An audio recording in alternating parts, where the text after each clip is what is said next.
The night Clara disappeared was seared into my memory. It was a humid summer evening, the kind where the air clings to your skin and makes you restless. We had been inseparable back then, two kids with nothing but time and curiosity to explore the world. She had dared me to follow her into the woods that night, and like always I caved. Clara could convince me to do anything, but she never came back. It's been 7 years since Clara vanished.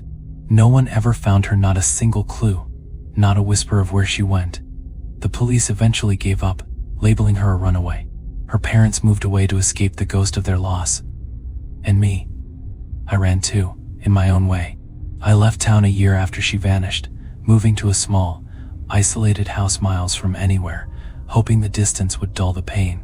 It didn't. So when the knock came at my door just past midnight last night, I froze.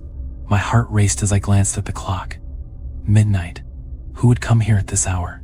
3 sharp, deliberate knocks echoed through the stillness of my home. My hand trembled as I grabbed the flashlight I kept on the coffee table and approached the door.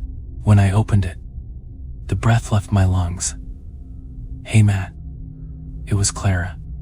She looked exactly the same as she had the day she disappeared, 17 years old, with her wild brown hair and bright green eyes that used to light up the room. But something was wrong. Her eyes didn't sparkle the way they used to. Her skin was too pale, and there was a stiffness to her movements, as if she weren't entirely real. "Clara?" I stammered, my voice barely audible. She smiled, stepping inside without waiting for an invitation. "You look like you've seen a ghost." I didn't know what to say. My mind scrambled for logic, for an explanation. Clara began talking like no time had passed, reminiscing about our childhood adventures, teasing me about my high school crush, and laughing as if she had never left. But when I asked where she had been, her answers were vague and unsettling. "Oh, you know," she said with a shrug around. Her voice sounded light, but there was something beneath it, something cold and hollow. The next morning, Clara was still there, as if her return were the most natural thing in the world. She wandered my house, commenting on the changes I'd made since we were kids. She found the old photo album tucked away in a closet and flipped through it, her smile growing wider with every picture. "Do you remember this?" she asked, holding up a photo of us standing in front of the old forest on the edge of town. The sight of that picture sent a chill down my spine. I had tried to forget that forest. It was Clara's favorite place, even though it always gave me the creeps.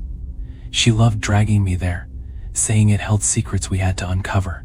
"Let's go back," she said suddenly, her tone light but firm. "What?"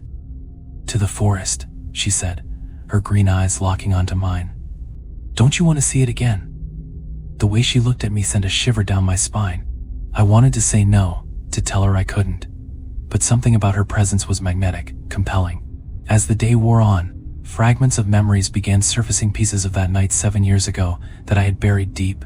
I remembered her leading me deeper into the woods than we'd ever gone before, her flashlight casting eerie shadows on the trees. I remembered her excitement when we found the rusted metal box, half buried in the soil, its surface etched with strange, almost ancient symbols. And then, nothing. My mind was blank after that, like someone had wiped the rest away. That night, I found myself standing at the edge of the forest, Clara by my side. She was practically buzzing with excitement, her smile wider than I'd seen in years. "Come on," she said, grabbing my hand. Her touch was ice cold, sending a jolt through me. We ventured into the woods, the trees closing in around us like a living thing. The deeper we went, the darker it got, the moonlight barely penetrating the canopy above. "It's here," Clara said suddenly, stopping in a small clearing. "What's here?" I asked, my voice trembling. She pointed to the ground. The box. The soil was disturbed, as if someone had recently dug it up. My stomach churned as I stared at the spot, memories flooding back in sharp, painful fragments. The way the air had grown heavy when we opened the box, the strange, whispering wind that seemed to rise from nowhere, and the way Clara had screamed as something dark and shapeless emerged. "You left me," Clara said, her voice cutting through the silence like a blade. I turned to her, my heart pounding. "What are you talking about?" "You ran," she said, her eyes locking onto mine. They were no longer green, they were black, endless pits that seemed to swallow the light. "You left me to face it alone." I didn't. My voice broke, but the truth was, I didn't know. My memories of that night were shattered, pieces of a puzzle I couldn't put together. "You made a deal," she said, her voice low and venomous. "And now, it's time to pay."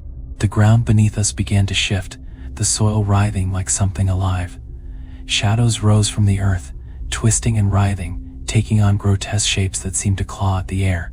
Clara's form began to change, her face twisting into something unrecognizable. Her smile stretched too wide, her eyes glowed like embers, and her voice became layered with something deep and inhuman. "You opened the box," she hissed, "and you let it out. But it wasn't enough. It wants more." The memories crashed into me like a tidal wave. I remembered the entity that had emerged from the box, the way it had spoken to me in a voice that wasn't a voice at all. It had offered me a choice, my freedom in exchange for Clara's. And I had chosen myself. "No," I whispered, backing away.